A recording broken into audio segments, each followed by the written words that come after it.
Hello guys, bersama saya lagi dalam Alright Nopo Channel. So inilah sahabat-sahabat semua sikap sikap pendendam, bina persepsi buruk kepada Perdana Menteri kita.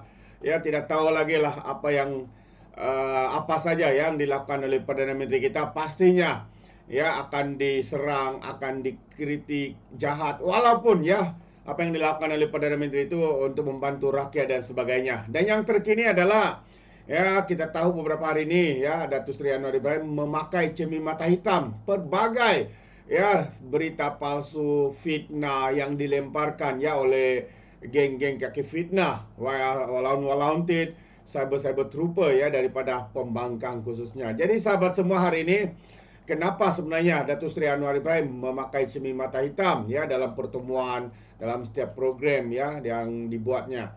Ya, jadi sahabat semua, ya, saya ingin membawakan anda untuk mendengar ya pencerahan daripada Brother Iswardi ya berkaitan dengan isu ini. Jadi tanpa buang masa sahabat semua, mari kita tonton video ini. Baik, ucapan kita doakan Perdana Menteri kita sembuh kerana kena allergy. Ada orang timbulkan baru-baru ni kan. Dia kata apa orang kata? Yalah, pakai cermin mata. Anwar Ibrahim sekarang sakit. Kenapa pakai cermin mata? Kalau dia sakit, kenapa dia kita cerita.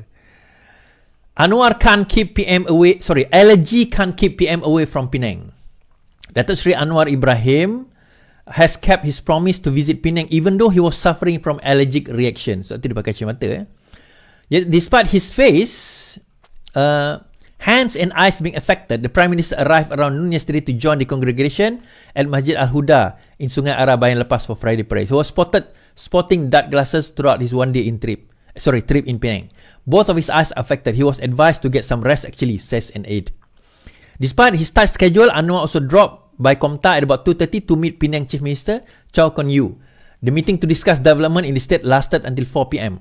Among the items on the itinerary were taking part in Madani Bubur Lambu event at the Masjid Kubang Semang in Bukit Mertajam, a walkabout at the Pasar Awam Ramadan Bazaar in Seberang Jaya, and the state level buka puasa event at University Technology Mara Penang in Permatang Bau. So earlier yesterday, Anwar also attended signing ceremony between Amanah Raya and SPNB in a strategic deal for Rumah Mesra Rakyat to receive legacy planning product. So kalau kita tengok kat sini, Datuk Seri Anwar Ibrahim sekarang ini memang ada masalah alergi. Saya dah tahu dah benda. Tapi ada orang gunakan isu ni lah, tuan-tuan. Tapi tak apalah, dia nak gunakan isu ni, dia nak kutuk Anwar, itu lantak dia.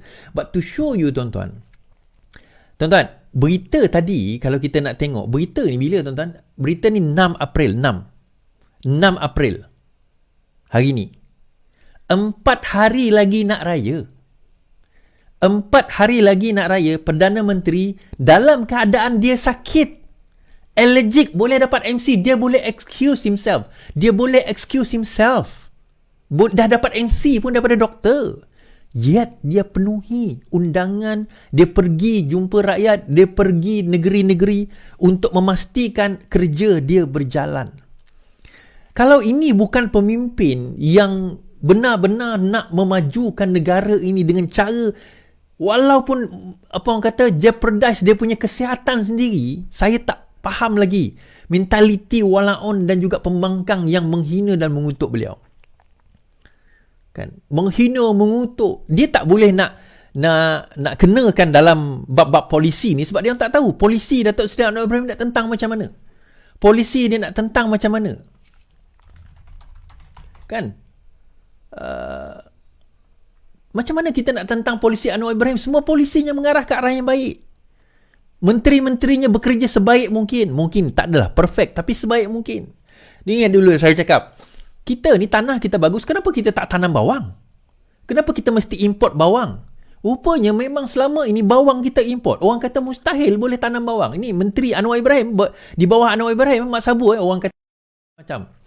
Tuaian pertama bawang Malaysia 2.3 tan. Perak menjadi negeri pertama di Malaysia berjaya menuai hasil bawang tempatan jenis BW1 membabitkan berat sebanyak 2.3 tan di atas tanah seluas 0.6 hektar. Lebih kurang 1 ekar lebih lah. Dengan pengeluaran 2.3 tan, tuan-tuan. Dan saya tengok, Perak menjadi negeri pertama. saya tengok apa orang kata video ini, dia kata bahawa untuk tanaman bawang ini mengambil masa kira-kira 60 ke 70 hari, lebih kurang 3 bulan saja. 2 bulan saja. Pertama di Malaysia berjaya menuai hasil bawang tempatan jenis BW1 membabitkan berat sekitar 2.3 tan di Kampung Ladang Bikap. Timbalan Menteri Pertanian dan Keterjaminan Makanan KPKM Dato' Arthur Joseph Kurup kata, projek kerjasama dengan Jabatan Pertanian Negeri itu sebelum ini dilaksanakan secara 3 fasa di kawasan seluas 1 hektar, menyasarkan pengeluaran hasil kira-kira 4 tan metrik setiap hektar. Beliau berkata pada majlis tuaian hasil projek rintis tanaman bawang secara besar-besaran baru-baru ini. Dalam pada itu, katanya semua hasil pengeluaran itu akan dipasarkan oleh Lembaga Pemasaran Pertanian Persekutuan Fama ke mana-mana lokasi yang mempunyai permintaan tinggi. Selain itu, beliau berkata Perak adalah antara 6 negeri yang akan menjadi hak pengeluaran tanaman bawang tempatan jenis BW1 di Malaysia bagi kegunaan domestik. Kegunaan domestik. Selama ini kita dok anggap bahawa bawang ni kita kena import daripada India, daripada China, daripada negara lain. Kita dok anggap macam tu. Tapi kita tak realize sebenarnya negara kita boleh tanam. And now kita telah menghasilkan. Now this is 2 tan dalam hasil tuaian pertama.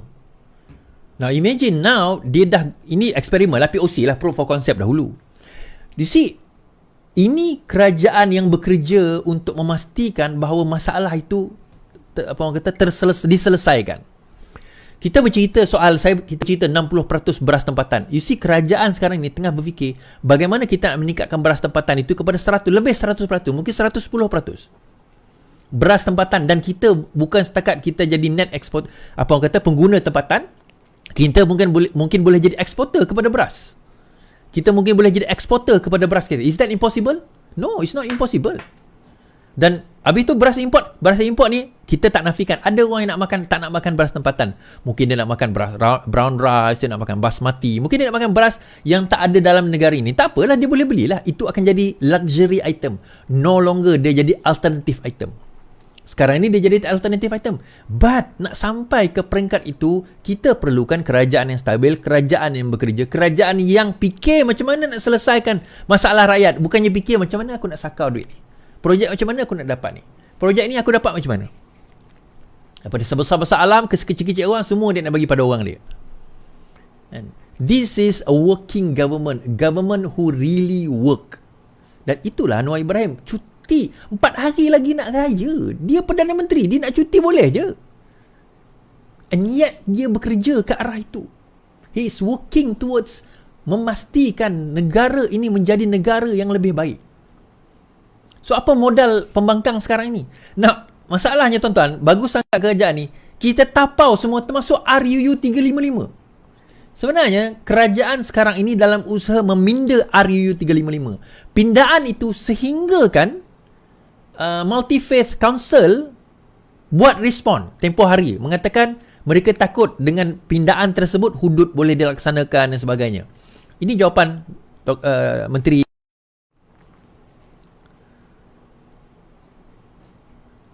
MCCBC HST salah tafsir pindaan Akta 355. Kenyataan Majlis Perundingan Majlis Agama Buddha, Kristen, Hindu, Sikh dan juga Tao yang mengatakan cadangan pindaan Mahkamah Syariat 1995 tidak perlembagaan disanggah oleh Muhammad Naim, Menteri Haluan Agama. Hal itu katanya cadangan tersebut tidak boleh ditafsir sebagai mewujudkan undang-undang baru atau seperti yang sama dalam senarai persekutuan. Tegasnya, perkara 74 menyatakan Badan Perundingan Negeri yang ingin membuat pindaan masih tertakluk kepada bidang kuasa yang diperuntukkan dalam fasal tersebut. Cadangan pindaan kepada Akta Mahkamah Syariah tidak boleh ditafsirkan sebagai membenarkan Badan Perundingan Negeri mewujudkan kesalahan dan hukuman berkenaan dengan perkara termasuk dalam senarai dalam jadual ke-9 Perlembagaan Persekutuan. Ini kerana Badan Perundangan Negeri hendaklah tertakluk kepada bidang kuasa perundangan yang diperuntukkan melalui Fasal 2 Perkara 74 dan Butiran 1 Jadual ke-9 kepada Perlembagaan Persekutuan. Pada 14 Mac lalu, MCCBCHST menggesa Peguam Negara campur tangan terhadap langkah Kelantan menggubal semula peruntukan enakmen jenayah syariah yang dibatalkan oleh Mahkamah Persekutuan. Saya boleh kata, even katakanlah kalau sekiranya Kelantan nak buat balik undang-undang tersebut, dia still boleh dibatalkan. Dia still tak boleh dilaksanakan. Kan? Mana-mana peguam dia tahu kalau sekiranya anak guam dia dituduh balik di dalam seksyen yang sama yang telah dibatalkan oleh Mahkamah Persekutuan, dia hanya perlu merayu kepada Mahkamah Persekutuan mengatakan bahawa seksyen itu telah dibatalkan. Therefore, anak guam dia takkan dia dapati masalah. Susah nanti. Kalau penasihat undang-undang Kelantan ini bijak, dia faham, dia tahu. Siapa belajar undang-undang basic pun, dia tahu perkara itu adalah satu kebodohan sebenarnya. Kalau dia buat balik undang-undang yang sama lah. Kalau dia gubal jadi benda lain, tu cerita lain. So, balik kepada cerita ni tadi, macam saya kata tempoh hari, bahawa rang undang-undang 355 ni tidak akan menjadikan, tidak akan dapat meletakkan undang-undang yang melebihi daripada undang-undang persekutuan. Tak boleh. Kerana undang-undang persekutuan tu sendiri dah lengkap dekat situ dah. Sebenarnya, ni nak bagi tahulah pada you all semua. Kalau kita nak laksanakan hudud potong tangan, tak perlu undang-undang syariah, tuan-tuan. Undang-undang persekutuan tu boleh laksana dah. It's just a form of punishment. Tak ada isu dan tak ada masalah. Kan? Tak ada isu dan tak ada masalah. Kalau nak laksanakan, tak perlu undang-undang syariah pun. Sebab undang-undang sebegini, hudud ni, dia tak perlu kepada undang-undang syariah. Dia tak ada satu label. Macam kita semayang perlu ambil uduk. Tak perlu.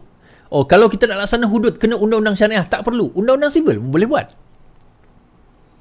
Saya bagi contoh, pemberontakan atau rompakan highway. Apa hukuman kalau kita merompak dekat highway dengan bersenjata? Penjara, semua hidup. Kalau pemberontakan, gantung sampai mati. Pemberontakan tu memang ada dalam undang-undang hudud. Secara tidak langsung lah. Dia ada dalam undang-undang Islam. Sesiapa yang memberontak, hukumannya adalah hukuman mati. Negara kita hukuman mati. Memberontak itu adalah hukuman mati. Buktinya, dalilnya Al-Ma'unah. Hukuman gantung. So, benda itu sudah ada. Sebab itu saya kata, saya bahaskan tempoh hari, bahawa undang-undang ni dia ada 3. Dia ada hukuman, dia ada kesalahan, dia ada kesalahan, dia ada pembuktian, dan dia ada hukuman. Daripada segi kesalahan, kita dah ada cukup. Daripada segi pembuktian pun ada yang cukup. Ada yang tak cukup lagi, sikit tak cukup. Even daripada segi punishment pun ada yang tak cukup. Tetapi daripada segi kesalahan, semua undang-undang kita sudah mencakupi. Sebab itu kalau kita laksanakan benda ni nanti, sebenarnya dia hanya akan cover undang-undang yang tidak di-cover oleh federal. Contoh saya kata, macam contohnya arak. Arak tak di-cover oleh federal. Maka dekat situ arak boleh dilaksanakan, hukuman arak boleh dilaksanakan oleh mahkamah syariah. Yang itu saya boleh anggap tidak bercanggah dengan perlembagaan. Okay? Right? Kita kena faham perkara tersebut terlebih dahulu. Okay. Habis kat situ. Right. Akhirnya, Akmal Saleh, kertas siasan kes Akmal Saleh dirujuk ke Pejabat Peguam Negara.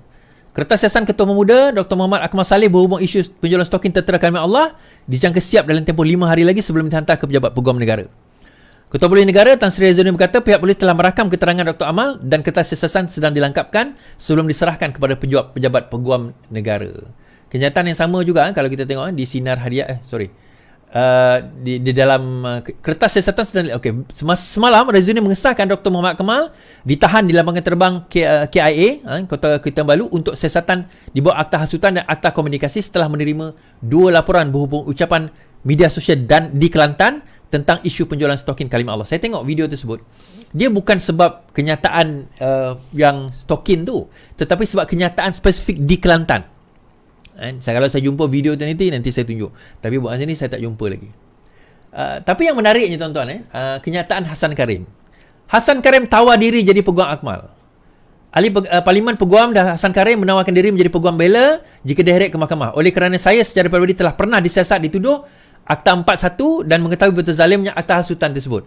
Maka sebagai seorang peguam yang mau melihat akta hasutan dimansuhkan, maka saya dengan suci hati dan menawarkan diri jika Akmal bersetuju menerima tawar hati sebagai salah seorang peguam bela dalam pasukan Akmal.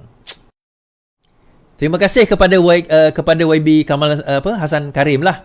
Dulu sebab membela saya juga. Cuma alangkah eloknya kalau Hasan Karim pun cakap benda yang sama kepada saya kan. Jadi peguam saya ke menawarkan diri kan. Kalau tak payah keluar duit sendiri nak pergi bayar lawyer saya kan. Tapi tak apalah. Kan kita ni siapa je lah kan. Kita ni bukan siapa-siapa.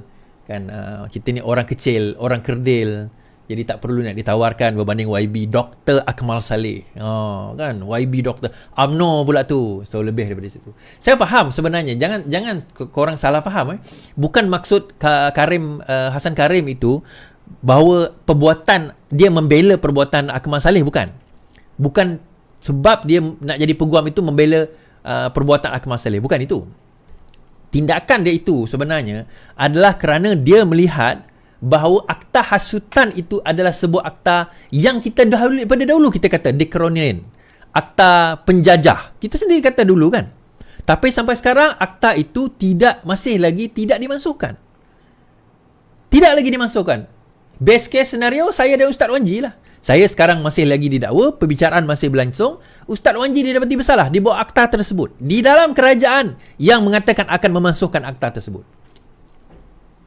Kan? Well, kita kena tanya dengan Menteri KDN lah. Yang juga Saifuddin Nasution, yang juga Menteri Daripada Parti Keadilan Rakyat. Bagi saya, tindakan Hassan Karim ini adalah satu tindakan sindiran. Satira, satu sindiran kepada Menteri KDN kita. Apa khabar kepada, apa orang kata, akta hasutan? Adakah akta hasutan itu sudah menjadi halal setelah kita menjadi kerajaan? Itu satu sindiran. Jangan kita tak pernah tahu itu adalah satu sindiran. Dalam masa yang sama, pemimpin UMNO Kedah, bekas pemimpin UMNO Kedah, Sri Hanifah, juga mengatakan bahawa setuju larangan Dr. Akmal masuk ke Sabah patut dikuatkuasakan. Bekas pemimpin UMNO Tan Sri Hanifah Ahmad bersetuju cadangan sekiranya individu boleh mencetuskan perpecahan dalam masyarakat dilarang masuk ke Sabah. Beliau juga bekas Menteri Luar menegaskan tiada tolak ansur kepada individu boleh menyebabkan perpecahan dalam negara. Mungkin ini cadangan yang baik. Sebab apa saja boleh menyebabkan perpecahan kaum. So far Sabah tak larang lagi. Tapi dalam masa yang sama, apa kata Sarawak? Sarawak won't ban Akmal, says Karim. Sarawak will not prohibit UMNO Chief Youth Dr. Akmal Saleh from entering the state, says Abdul Karim Hamzah. He said it was not necessary to immediately ban people for Menteri Sabah or Sarawak for expressing a dissenting opinion, which is very yes, YB Karim. Because dulu kita ingat yang tak boleh masuk Sarawak ni majoriti pemimpin PKR yang ada dissenting opinion, yang pendapat berbeza, dan mereka pemimpin PKR ni tak ada langsung menyentuh soal bangsa dan agama. Nak cerita tuan-tuan, bukan kata Akmal tak boleh masuk, UMNO tak boleh masuk dalam Sarawak. Saya tahulah kawan-kawan saya dulu antara orang yang nak bawa UMNO masuk Sarawak, orang Sarawak juga, tapi mereka terus kena ban oleh PBB.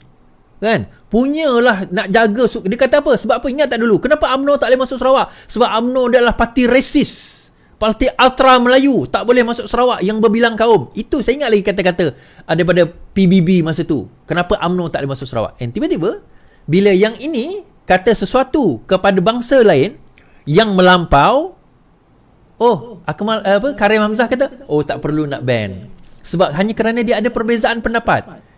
Rafizi Ramli kena ban, Nurul Izzah kena ban, sampaikan kepada Fahmi Zainul, bukan Fahmi Fazil. Bukan juga. Fahmi Zainul. Fahmi Zainul ni adalah sekarang ni adun Penang, Pantai Jerejak pun kena ban, tuan-tuan. Fahmi Zainul kena ban, Tian Chua dulu kena ban. Ramai pemimpin-pemimpin PKR kena ban hanya kerana mereka ada dissenting opinion yang tak ada kena-mengena dengan bangsa atau agama pun. Tetapi yang ini, we're not gonna ban it. Well, itu hak rakyat, hak kerajaan negeri Sarawak lah. Dia nak ban ke, dia tak nak ban ke. Tetapi for me, kalau nak guna alasan hanya kerana dia dissenting opinion, for me I disagree lah. There is just an excuse sebenarnya. Kan? An excuse. Alright guys, itu dia pencerahan padu daripada mantap ya, daripada Brother Iswardi. Ya, yang pertamanya kenapa Datuk Seri Anwar Ibrahim memakai cermin mata? Kerana ya ada serangan allergic di sana, dan banyaklah ya cerita-cerita buruk yang dibuat ya oleh geng-geng kaki fitnah, walaun-walaun di luar sana. Datuk Seri sakit lah apa dan sebagainya. Jadi sahabat semua, kita sepatutnya mendoakan kesihatan pemimpin negara kita ya, bukan untuk menjatuhkan mereka. Tapi inilah ya, kerana kebusukan hati, hitamnya hati mereka sahabat semua di bulan-bulan yang puasa ini, hanya beberapa hari lagi untuk menyambut Aidilfitri, mereka pula sanggup ya untuk memburukkan Perdana Menteri kita dan sebagainya. Itulah satu tindakan bagi saya, tindakan yang biadab, tindakan yang tidak bertanggungjawab. Itu pandangan saya lah. Jadi bagaimana dengan anda sahabat semua? Setuju atau tidak? Anda berikan komen anda, pandangan anda dalam ruangan komen. Terima kasih. Izinkan saya untuk mengundurkan diri dan seperti biasa peribahasa mengatakan Tapapun keangkap 2 ton keinginan. Dalam bahasa Melayu, tepuk dada, tanya selera. Sekian saja daripada Alright Dapat Channel. Kita berjumpa lagi. Bye-bye.